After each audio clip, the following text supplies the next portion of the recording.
There are some prisons that have no bars, no guards, no walls you can see, the kind where the key to your own cage is handed over willingly, with love, with hope that surrender will bring peace.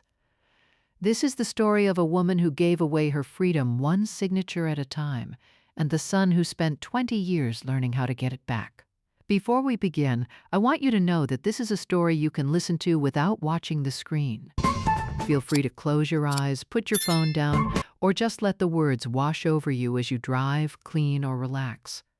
If this story moves you, please take a moment to like this video, subscribe to our channel, and share it with someone who needs to hear it. And down in the comments, let me know where you're watching from and what time it is in your part of the world.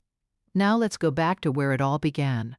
Catherine Walsh came from the kind of money that people in small Pennsylvania towns whispered about but never quite understood. Her family owned 3 car dealerships, 2 commercial properties in downtown Harrisburg, and a beautiful colonial house on 5 acres just outside the city limits. She was an only child, born late to parents who had given up hope of having children and who consequently spoiled her, not with carelessness, but with genuine affection and careful guidance. Her father, Thomas, taught her about business from the time she was 12, bringing her to the dealerships on Saturdays, showing her how to read financial statements, how to talk to customers, how to spot when someone was lying about their trade and value. Her mother, Margaret, taught her about grace, about charity work, about the responsibility that came with having more than others. Catherine was 23 when she met David Chen at a fundraiser for the local hospital. He was 27, working as a sales representative for a pharmaceutical company, charming in that effortless way some men have, where every word seems tailored specifically for you. He was not wealthy, not by the standards Catherine had grown up with, but he was ambitious and attentive, and he made her laugh. He told her she was beautiful without making it sound like flattery. He asked about her opinions on things and actually seemed to listen to the answers. He was different from the boys she had dated in college, the ones from families like hers who treated relationships like business mergers, who calculated compatibility based on tax brackets and social connections. They dated for 18 months before David proposed. Catherine's parents had reservations, though they tried to hide them behind polite smiles and measured questions. Thomas took David to lunch one afternoon and asked him directly about his intentions, about his career plans, about how he felt about the fact that Catherine would one day inherit a substantial estate. David handled it well, or so it seemed. He said that he loved Catherine for who she was, not what she had. He said he was building his own career and had no interest in living off his wife's family money.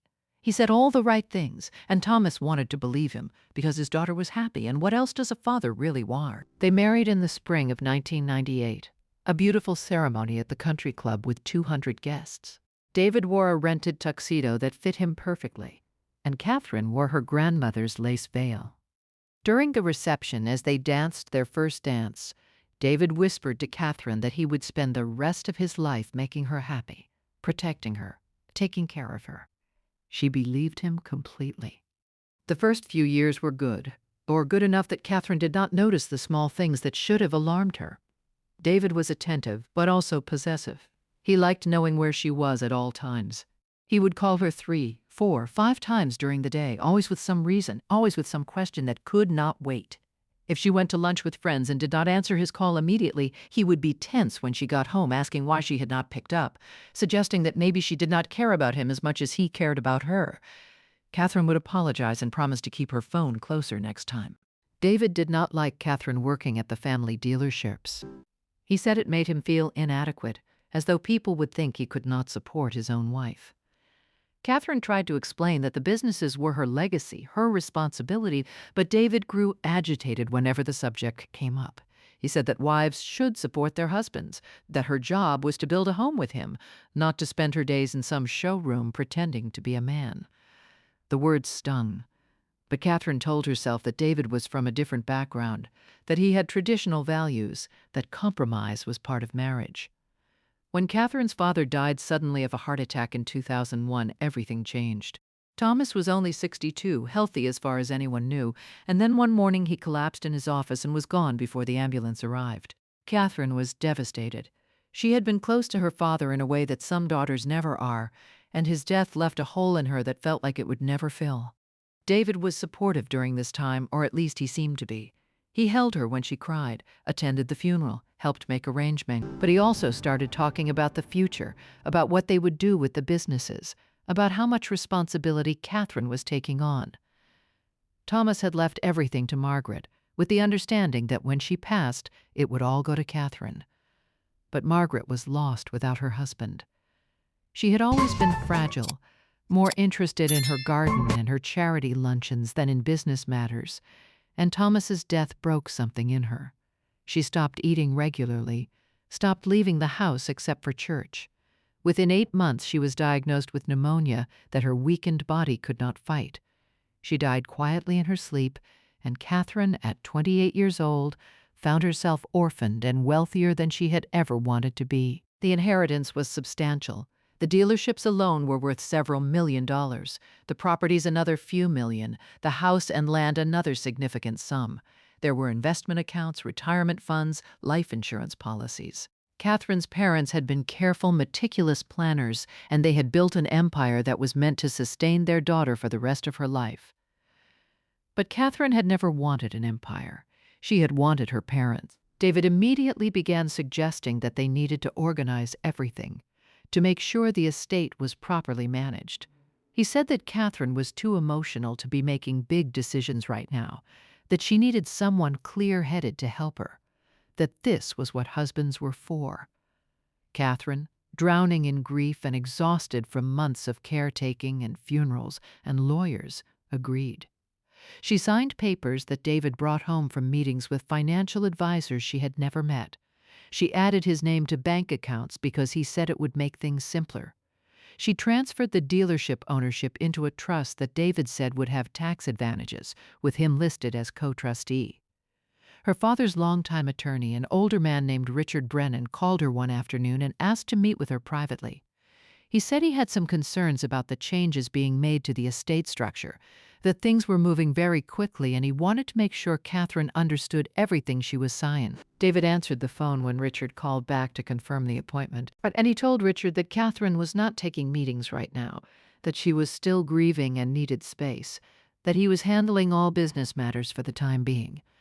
Richard tried to push back, said that as Catherine's attorney he needed to speak with her directly, but David was smooth and firm. He thanked Richard for his concern, said they would be in touch, and hung up. Catherine never knew about that call. David did not tell her. He also did not tell her when Richard sent a certified letter to the house, which David intercepted and destroyed. Richard tried once more, showing up at the house unannounced, but David met him at the door and said that Catherine did not want to work with him anymore, that they had found new representation, that Richard needed to respect their wishes and stop harassing them. Richard left, uneasy but legally powerless to do anything more. By 2003, David controlled everything. The bank accounts were joint, but he was the one who managed them. The businesses were in the trust, but he was the one who met with the managers, made the decisions, approved the expenditures. The properties were still in Catherine's name, but David had power of attorney, signed in one of those late-night sessions where he brought home a stack of papers and Catherine signed them without reading, trusting that her husband knew what he was doing. And then Catherine got pregnant. She was thrilled, hopeful that a baby would bring them closer, would soften David, would give them something pure and good to focus on together. David seemed happy too, at least at first. He rubbed her feet when they were swollen, brought her ginger tea for her morning sickness, talked about how their son would be strong and smart and successful. It was always a son in David's imagination, never a daughter. When the ultrasound confirmed that yes, the baby was indeed a boy, David seemed validated somehow, as though he had willed it into being. Andrew was born in January of 2004, a healthy 8-pound baby with his mother's dark hair and his father's sharp. Catherine fell in love with him instantly, completely, in a way that made everything else in the world seem less important. For a few months, things were almost peaceful. David doted on Andrew, held him for hours, sang to him in Mandarin songs from his own childhood. Catherine thought maybe this was the turning point. Maybe fatherhood would change David, would make him gentler.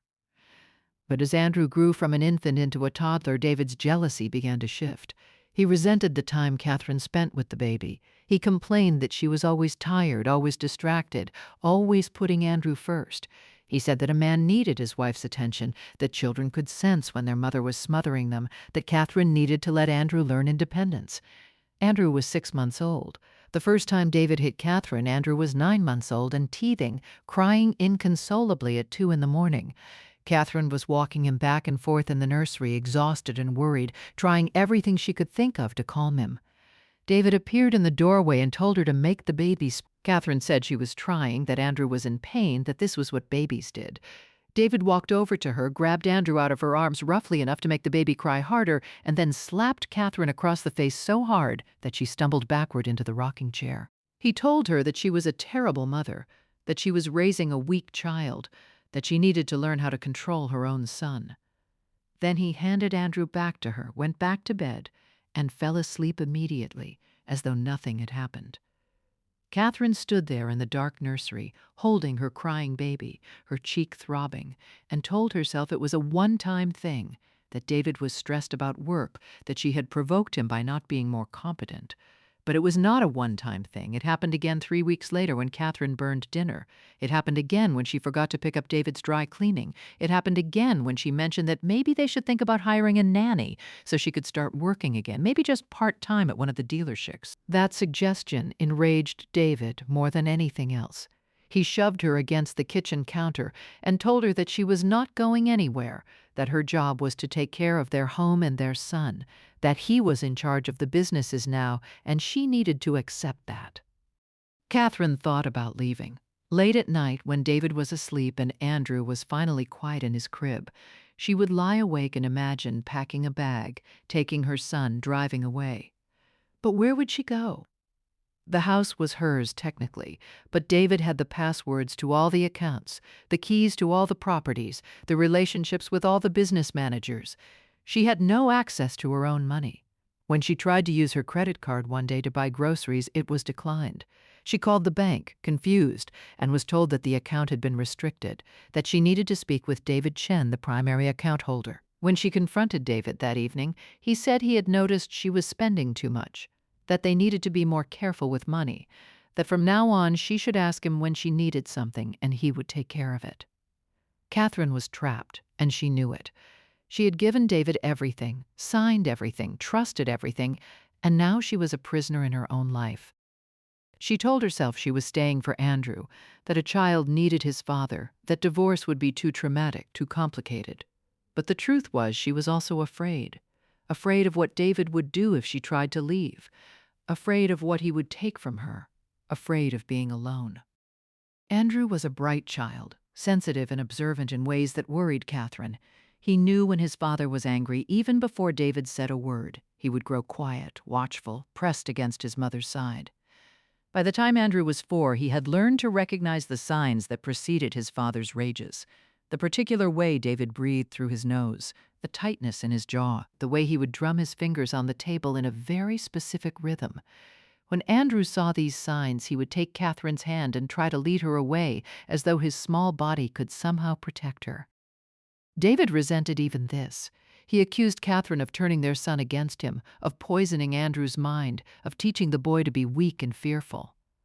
The truth was that Andrew learned to be afraid by watching his mother get hurt, by growing up in a house where violence was commonplace and love was conditional. As Andrew grew older, he also grew angrier. The fear that had defined his early childhood began to harden into something else, something more defiant. When he was 8, he told his father to stop yelling at his mother. David laughed and told Andrew to mind his own business.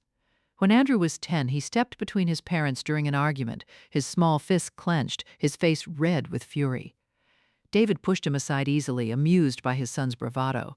But when Andrew was 15, gangly and awkward but suddenly almost as tall as his father, he fought back. David had come home late, angry about something at work, and found that dinner was not ready because Catherine had been helping Andrew with a school project.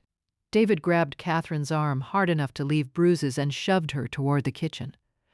Andrew was there in an instant, throwing himself at his father, landing a clumsy punch that caught David on the shoulder. For a moment, David was so surprised that he let go of Catherine.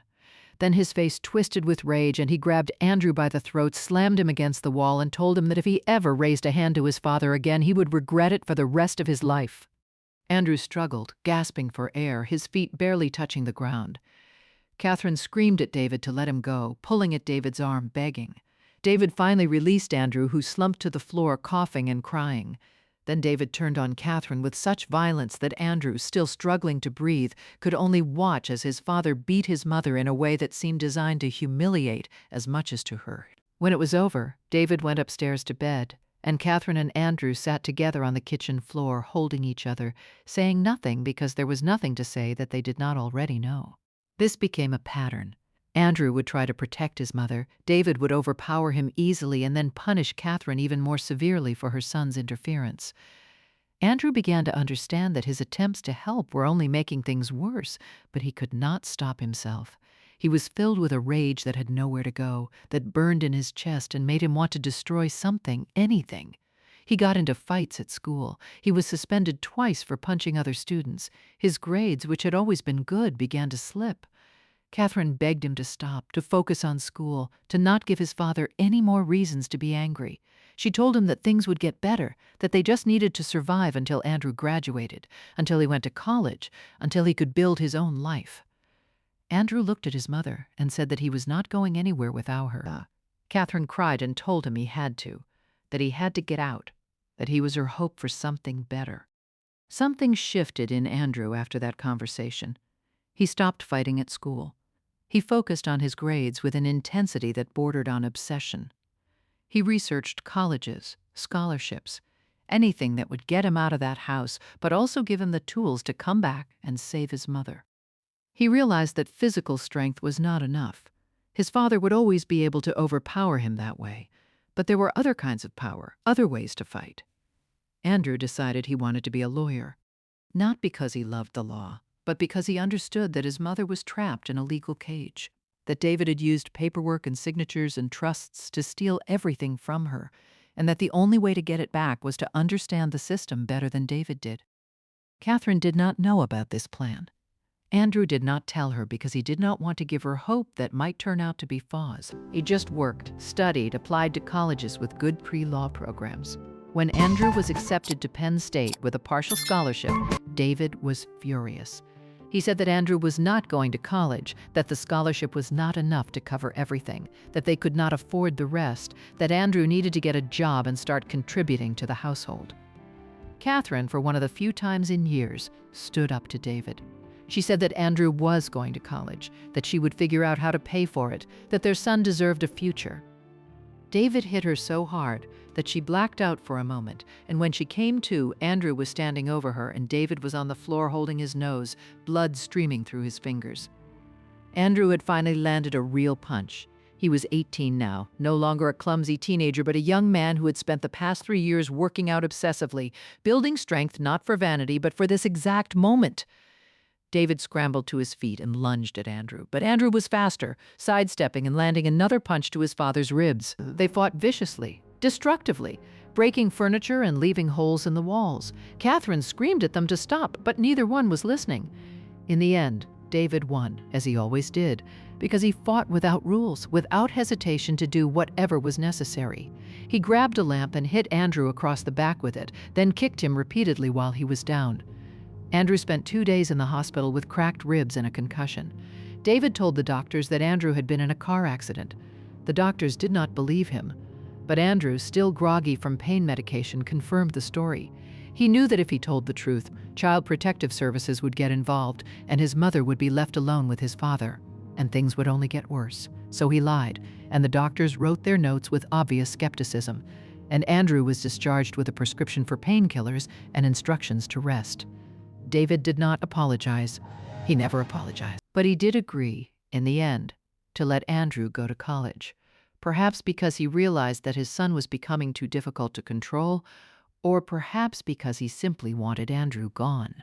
Catherine used her secret stash of cash, money she had been hiding in small amounts for years, skimmed from grocery receipts and saved in an envelope tucked inside a tampon box where David would never look, to help cover the costs that the scholarship did not. Andrew left for college in the fall of 2022, and Catherine felt like she was losing a limb.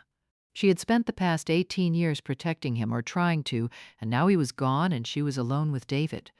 But Andrew called her every day, sometimes twice a day, always when David was at work or out of the house. He asked her if she was okay, if David had hurt her, if she needed anything. Catherine always said she was fine, even when she was not. Andrew excelled at Penn State. He maintained a 4.0 GPA, joined the Pre-Law Society, volunteered at legal aid clinics. He absorbed everything he could about family law, estate law, financial fraud, domestic violence statutes. He talked to professors, asked questions, built relationships with attorneys who came to speak at events. He was not just learning, he was preparing. Every case study he read, he thought about his mother. Every statute he memorized, he considered how it might apply to her situation. He was building an arsenal, piece by piece, precedent by precedent. During his sophomore year, Andrew met a professor named Elizabeth Hartman who specialized in elder financial abuse and domestic violence. He stayed after class one day and asked her a hypothetical question about a woman who had signed over control of her assets to her husband under duress. Professor Hartman looked at Andrew for a long moment, and Andrew had the unsettling feeling that she could see right through him, that she knew this was not hypothetical at all. She told him that cases like that were complicated, that proving duress was difficult, that the woman would need extensive documentation, would need to show a pattern of coercion and control. She also said that financial abuse was often intertwined with physical abuse, and that no amount of money was worth a person's life. Andrew nodded and thanked her for her time. As he was leaving, Professor Hartman called after him. She said that if this hypothetical woman ever decided to take action, she would need a lawyer who understood the nuances of this kind of case, and that Professor Hartman knew several good ones. She handed Andrew her card and told him to call her if he ever needed anything. Andrew put the card in his wallet and carried it with him everywhere after that, like a talisman. The summer after his sophomore year, Andrew did not go home. He told his mother he had an internship, which was true. But the real reason was that he could not bear to watch David hurt her for 3 months, could not bear to be back in that house where every room held memories of violence. Catherine was disappointed but tried to hide it. She said she understood, that his future was important, that he should focus on his career. Andrew heard the loneliness in her voice and hated himself for leaving her, but he also knew that he could not save her yet, not until he had finished school, passed the bar, built the knowledge and credibility he would need. During his junior year, Andrew took every class he could find on family law and financial crimes. He wrote his senior thesis on coercive control in intimate partner relationships and how the legal system often failed to recognize financial abuse as a form of domestic violence. His thesis advisor praised the work, said it was some of the most insightful analysis she had seen from an undergraduate. Andrew accepted the compliment with a tight smile, thinking about all the ways his thesis was not academic at all, how every word was drawn from his own life, from watching his mother disappear into a prison she had built with her own trust. Andrew graduated summa cum laude in the spring of 2026. His mother came to the ceremony alone. David said he was too busy with work, which was a lie, but Catherine did not argue. She sat in the crowd and cried when Andrew's name was called, proud and heartbroken all at once. After the ceremony, Andrew hugged her and felt how thin she had become, how fragile. She was only 51, but looked at least 10 years older, worn down by decades of fear and violence. Andrew told her to hang on, that things were going to change soon. Catherine smiled sadly and said she was proud of him no matter what. Andrew started law school at Temple University that fall, specializing in family law. He continued to call his mother every day, monitoring her from a distance, feeling helpless and frustrated. During his second year of law school, Catherine called him one night, sobbing so hard she could barely speak. Andrew's heart seized with fear. He asked her what happened, and she said that David had beaten her worse than he ever had before, that she thought he might have broken her ribs, that she could barely breathe. Andrew told her to call 911, to go to the hospital to get help. Catherine said she could not, that David had taken her phone after he realized what he had done, that she was calling from a neighbor's house, that she had to go back before David noticed she was gone. Andrew stayed on the phone with her, begging her to leave, to go to a shelter, to let him come get her. But Catherine said she had no access to money, no car, no way to survive on her own. Andrew wanted to scream. He said he would figure something out, that he would borrow money, that he would take a leave from school, that none of it mattered if she was dead. Catherine told him no, that he had to finish school, that he was so close that she would be okay. She said she loved him and hung up before Andrew could say anything else. Andrew did not sleep that night. He sat in his small apartment staring at the wall, thinking about his mother, about how the system had failed her, about how he was failing her. The next morning he went to Professor Hartman's office. She had moved to Temple and was teaching there now, and she had been one of Andrew's references for law school. He knocked on her door, and when she opened it, he did not bother with pleasantries. He said he needed her help, that his mother was in danger, that he needed to know how to get her out. Professor Hartman invited him in, closed the door, and listened as Andrew told her everything. She did not interrupt, did not look shocked or horrified, just listened with the calm focus of someone who had heard stories like this before. When Andrew finished, she was quiet for a moment. Then she said that what his mother needed was a comprehensive legal strategy, that they would need to file for divorce, for a restraining order, for emergency financial relief, all at the same time so that David could not counter or hide assets. She said that his mother would need to be brave enough to testify, to document everything, to stand in front of a judge and tell the truth. She also said that Andrew could not be his mother's attorney, that he was too close to it, that he would be a witness, but that Professor Hartman knew someone who could take the case. The someone was a lawyer named Victoria Ramos, a woman in her 40s who had built her entire career on domestic violence cases involving financial abuse. She was tough, relentless, and expensive. Professor Hartman called her right there in her office, explained the situation in broad strokes, and asked if she would be willing to take the case. Victoria said she wanted to meet with Catherine first, to hear the story directly, and that if she took the case, she would work out a payment plan that Catherine could manage once they recovered some of the assets. The hard part was convincing Catherine to act. Andrew drove home that weekend, walked into his mother's house without knocking, and found her in the kitchen making dinner, moving slowly and wincing with every breath. David was not home. Andrew hugged his mother carefully, feeling her flinch. He told her that he had found a lawyer, that they could do this, that it was time to fight back. Catherine shook her head and said it was impossible, that David controlled everything, that she had nothing. Andrew took her hands and said that she had him, and that he had spent the last 6 years learning exactly how to take David down. Catherine met with Victoria Ramos the following week. Andrew drove her to the meeting and waited in the car, knowing his mother needed to do this part alone. The meeting lasted 2 hours. When Catherine came out, her eyes were red, but her face was set in a way Andrew had not seen in years. She said that Victoria thought they had a case, that there were laws protecting people in Catherine's situation, that they could argue undue influence, financial coercion, possibly even fraud. Catherine said that Victoria needed her to do something very difficult, which was to start documenting everything, to photograph her injuries, to write down dates and details of David's abuse, to gather any paperwork she could find. Over the next 3 months, Catherine became a spy in her own home. When David was at work, she went through his office, photographing documents, taking pictures of bank statements, investment records, business correspondence. She kept a journal hidden in the lining of an old suitcase in the attic, writing down every incident of abuse she could remember, with dates and details. She took photographs of bruises, of broken furniture, of holes David had punched in walls. She was terrified the entire time, knowing that if David found out what she was doing, he would kill her. But she was also more determined than she had been in decades, because her son had given her something she thought she had lost forever, which was hope. Victoria Ramos filed the paperwork on a Tuesday morning in April of 2028. The filing included a petition for divorce, a request for a restraining order, an emergency motion for financial relief, and a detailed affidavit outlining David's pattern of abuse and financial control. Victoria had coordinated with the police to have officers present when the papers were served, knowing that David might react violently. David was at the house when the officers arrived with the restraining order. Catherine had already left, taken to a safe location that morning with Andrew's help. David read the papers, and according to the officer's report, his face went blank in a way that was more frightening than anger. He did not yell or throw things.